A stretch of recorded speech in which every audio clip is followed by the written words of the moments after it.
पशुसंवर्धन विभाग महाराष्ट्र शासन यांच्यामार्फत 50 व 75% अनुदानावर गाय म्हैस खरेदी, कुक्कुटपालन, शेळी मेंढी पालन या योजनेसाठी अर्ज मागवण्यात आले होते व त्याची निवड प्रक्रिया ही पूर्ण झालेली आहे व शेतकऱ्यांना कागदपत्र अपलोड करण्यासाठी मेसेज सुद्धा आलेले आहेत. AH-MHA-BMS या वेबसाईटवर लॉग इन होऊन तुमचा अर्ज हा कागदपत्र अपलोड करण्यासाठी मंजूर झालेला आहे का हे पाहू शकता. कागदपत्र आपल्याला कोणकोणती लागणार आहेत व ती कागदपत्र अपलोड कशी करायची याबाबतचा संपूर्ण व्हिडिओ आपण आपल्या चॅनलवर देणार आहोत.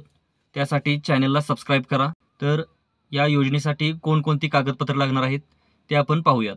आधार कार्ड सोबत दुसरे एक फोटो ओळखपत्र म्हणजे पॅन कार्ड किंवा मतदान ओळखपत्र, 7/12चा उतारा, 8 उतारा, अपत्य दाखला, 7/12वर जर लाभार्थीचे नाव नसल्यास कुटुंबाचे संमतीपत्र, जातीचा दाखला, बँक पासबुक, रेशन कार्ड. जर अर्जदार ही महिला बचत गटाची सदस्य असेल तर बचत गटाचे प्रमाणपत्र किंवा बचत गटाच्या बँक पासबुकचे झेरॉक्स